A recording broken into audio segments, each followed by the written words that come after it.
রাধে রাধে বন্ধুরা, কেমন আছেন সকলে? আশা করি ভালো আছেন। তো থাম্বনেল দেখে বুঝেই গেছেন যে আজকের ব্লগটা কী নিয়ে। আমার বাড়ির গণেশ পুজো। তো আমি প্রতি বছর গণেশ পুজোর আগের দিনই যাই ঠাকুর আনতে, কারণ তার আগে আমার ঠিক ঠাকুর এনে পোষায় না। তার আগের দিন একদম তিথি নক্ষত্র ধরে ভালো সময় ধরে আমি নিয়ে আসি ঠাকুরকে। তো আমি প্রত্যেক বছরই যাই ঠাকুর আনতে বর্ধমানে। তো দেখতেই পাচ্ছেন যে বর্ধমানের করজন গেটে চলে এসেছি। তো আমি এখান থেকেই নিই ঠাকুর। তো প্রথমেই এখানে দেখতে পাচ্ছেন যে ঠাকুর, কত ঠাকুর। তো তার মধ্যে নিজের ঠাকুরটা, মানে সবই নিজের, কিন্তু তার মধ্যে যেটা আমার বাড়িতে যাবে তাকে তো বেছে নিতে হবে, তাকে বেছে নিয়েছি দেখতে পাচ্ছেন। এবার সাজিয়ে গুছিয়ে ব্যবস্থা করে দেবে দোকান থেকে, সেই সময় আমি দশকর্মা আর বাজারগুলো সমস্ত সেরে নিই এখানে। তো এখানে দশকর্মা এখানেই পাওয়া যায়। তো দশকর্মা বাজার সমস্ত কিছু সেরে নেওয়ার পর আমি এখান থেকেই বাবার যে ভোগের মিষ্টি, লাড্ডু, মোদক, বাবার তো মোদক প্রিয় জানেনই, তো লাড্ডু, মোদক সমস্ত কিছু আমি এখান থেকেই কিনি বর্ধমানের রাধাবল্লভ থেকে। কারণ এখানের মিষ্টি, মোদক, লাড্ডু সমস্ত কিছুর কিন্তু স্বাদ দারুণ হয়। ওই জন্য আমি প্রত্যেক বছর রাধাবল্লভ থেকেই ঠাকুরের ভোগের যে মিষ্টি লাগে সেটা কিনি। তারপর বাড়ির উদ্দেশ্যে রওনা দিয়ে দিলাম। তো আমার প্রত্যেক বছরের একটা সবথেকে বড় রুলস থাকে বলতে পারেন, যে ঠিকঠাক সময়ে, পারফেক্ট একটা সময় থাকে, মানে তিথি থাকে, সেই সময় ধরে, একটা ভালো সময় ধরে বাপ্পাকে ঘরে নিয়ে আসা।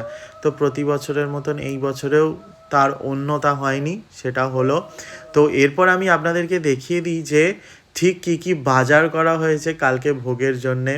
মানে এখানে সমস্ত ধরনের ভোগ হবে বলে তার আয়োজন একটা করা হয়। রাত এখন প্রায় 11টা, সাড়ে 11টা, সমস্ত কিছু গুছিয়ে এরপর শুতে যাচ্ছি। এরপর সকালবেলায় উঠে আবার শুরু হবে। তো সকালবেলা হয়ে গেছে, এখানে দেখতেই পাচ্ছেন যে সমস্ত কিছু সাজিয়ে গুছিয়ে ব্যবস্থা করা হয়ে গেছে। এরপর আমি চলে যাব এখান থেকে, ফুলগুলো গুছিয়ে নেব। ফুল টুল গুছিয়ে নিয়ে বরণ ডালাটা সাজিয়ে দিয়ে, আর সিধে যে হয়, ব্রাহ্মণকে যে দিতে হয়, সেই সিধে ফিধে সব গুছিয়ে দিয়ে আমি চলে যাব ভোগ বানাতে। এরপর বাদবাকি ফল কাটা, বাকি যা ভোগ সাজানো গোছানো সব মা করবে। আমার যতটুকু করার আমি ততটুকু করে দিয়েছি। এরপর আমার দায়িত্ব থাকে শুধু ভোগ বানানোর। তো প্রথম দিন ভোগে আমি বেসিক্যালি খিচুড়ি আর লাবড়াটাই প্রত্যেক বছর করি। তার সাথে পায়েস থাকে, 5-7 রকমের ভাজা থাকে। তো এখানে খিচুড়িটা হয়ে গেছে, দেখতেই পাচ্ছেন। আর এখানে লাবড়াটাও বানিয়ে নিচ্ছি, চালটা ভেজে নিচ্ছি। এদিকে ভোগ রেডি হয়ে গেছে দেখতে পাচ্ছেন। বেগুনি হয়েছে, আলু ভাজা, পাঁপড় ভাজা, পটল ভাজা, কাঁকরোল ভাজা, লাবড়া হয়েছে, পায়েস হয়েছে, মিষ্টি আছে, আর ব্রাহ্মণ নিচে চলে এসছে। তো এরপর পুজোতে বসতে হবে। এখানের ভোগ সব গুছিয়ে দিলাম, রাধা গোবিন্দর আর গণেশের। এরপর আমি একদম সরাসরি পুজোতে আপনাদেরকে নিয়ে যাচ্ছি। তো পুজোটা এরপর আপনারা এনজয় করুন। আশা করি আপনাদের পুজো দেখে ভালো লাগবে, কারণ পুজোটা খুব ভালোভাবে করে আমাদের পণ্ডিতজি। ओम भूर्भुवस्सुः सिद्धि बुद्धि सहिताय श्री गणपति आवाहनम स्थापनम प्राण प्रतिष्ठा विनियोगः पूजनम नमो नमः। मंगलम भगवान विष्णु मंगलम विद्वाय मंगलम पुंडरीकाय मंगलाय तनो हरे। महाकाय कोटि सूर्य संप्रभा निर्विंद कुरु मे देवे सर्वे कायुषु सर्वे।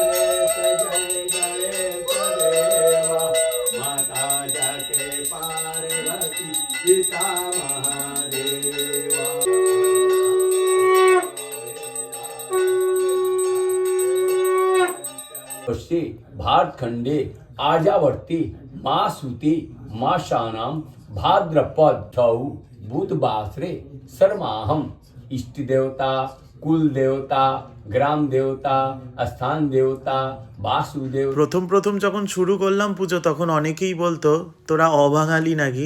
এখন প্রায় 9-10 বছর কেটে গেছে, এখন ঠিকঠাকভাবে পুজো হয়। তো সকালের পুজো মিটে গেল, এরপর একদম পুজো হবে রাত্রের। তো রাতের ভোগ এবার কি কি হচ্ছে দেখুন। হচ্ছে লুচি, তার সাথে এখানে হচ্ছে বেগুন ভাজা, আর এখানে একটু আলুর দম করবো, এই জন্য আলুটাকে ভেজে নিচ্ছি। আমার মনে হয় ঠাকুরের কোনো জাতপাত হয় না। আমার এক দাদু প্রথম বছর বলেছিল তোরা অবাঙালি বলে ওই জন্য পুজো করছিস।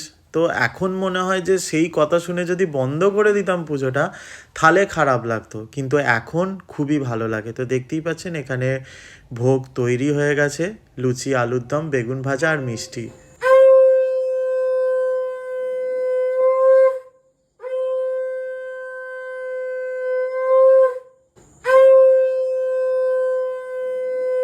দ্বিতীয় দিন সকালে এখানে হচ্ছে প্রথমেই যেটা দেখতে পাচ্ছেন সেটা হচ্ছে সিমুইয়ের পায়েস। এর সাথে তো কাঁকরোল ভাজা, বরবটি আলু ভাজা, পটল ভাজা এগুলো আছেই।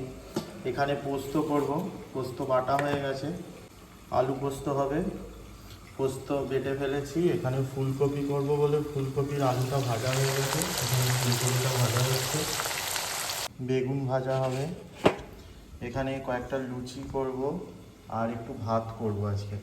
তো সবটা কমপ্লিট হোক, কমপ্লিট করে আবার আমি আপনাদেরকে দেখাচ্ছি কী হবে, কারণ ভোগ রান্না করতে করতে তো কথা বলা যায় না, বাই চান্স যদি কিছু ছিটকে যায়।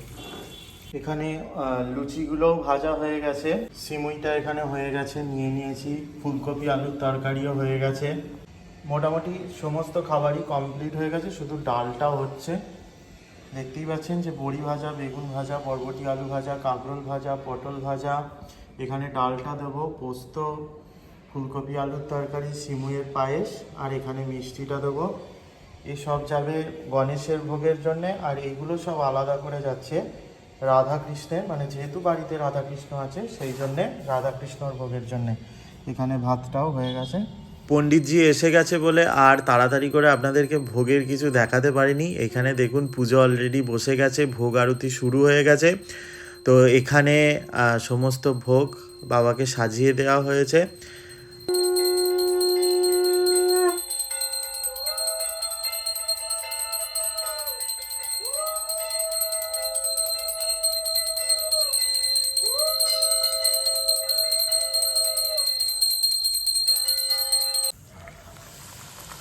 দ্বিতীয় দিনের সন্ধেবেলাতে আবারও হচ্ছে লুচি, দেখতেই পাচ্ছেন একদম ফুলকো ফুলকো লুচি।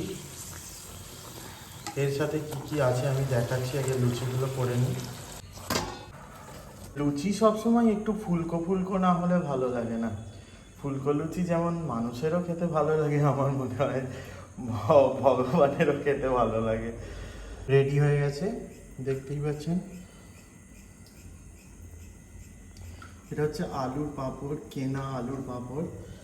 এখানে ডাল ভাজা, বাদাম ভাজা এগুলো দেওয়া হয়েছে।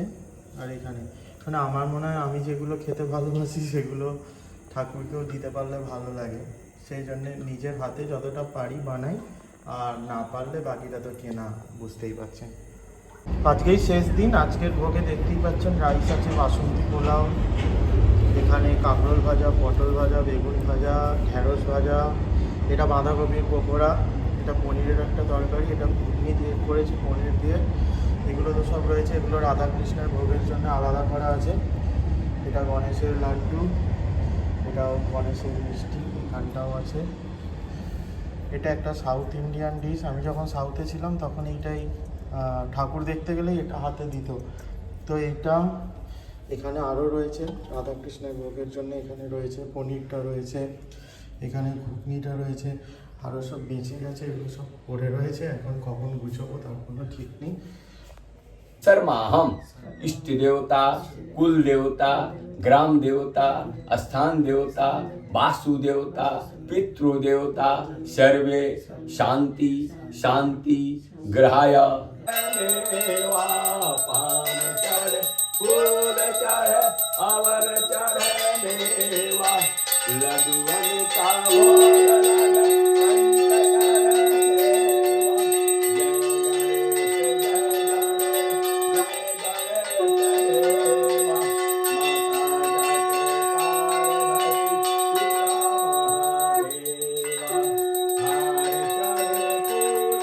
कपिगजम्भो फलचारु भजनम उमा सूततो विघ्नेश्वराय पदपादकं त्रिगुणादि विश्वप्रिय श्रीप्रवासात् त्र्यम्बकं गौरीनाथशैतानि नमानि या पठेषु विद्या भगवान की श्री गणपति भगवान की जय श्री गणपति भगवान की जय। এরপর বিসর্জনের পালা। তো আমার মনে হয় বাড়ির পুজোতে সব থেকে ডিফিকাল্ট কাজ হলো এই জাগ প্রদীপ জ্বালিয়ে রাখা। মানে 3 দিন ধরে বা যতদিন বাড়িতে ঠাকুর থাকে ততদিন এই জাগ প্রদীপটা জ্বালিয়ে রাখা আমার কাছে খুব টেনশনের একটা বিষয়। আমি জানি না সবাই জাগ প্রদীপ জ্বালিয়ে রাখে কি না। আপনারা যারা ভিডিও দেখছেন তারা অবশ্যই কমেন্ট করে জানাবেন যে এই জাগ প্রদীপটা আপনারাও কি বাড়িতে জ্বালিয়ে রাখেন পুজো হলে। ঠাকুর আসতে যতটা ভালো লাগে ঠাকুর যাবার সময় তার থেকে বেশি খারাপ লাগে। আমার শুধু মনে হয় আর কিছুদিন ঠাকুর বেশি করে থাকলে ভালো হয়। তো এরপর কনকাঞ্জলি দিয়ে ঠাকুরকে নিয়ে যাওয়ার পালা। তো কিন্তু কি বলুন তো, ওই জাগ প্রদীপ জ্বালিয়ে রাখাটা যেন আমার কাছে মনে হয় খুব টেনশনের একটা বিষয়। ওইটা সম্বন্ধে আপনারা যদি জানান তো ভালো হবে। দেখা হচ্ছে নেক্সট ভিডিওতে। ততক্ষণ পর্যন্ত সকলে সুস্থ থাকুন, ভালো থাকুন। জয় গণেশ।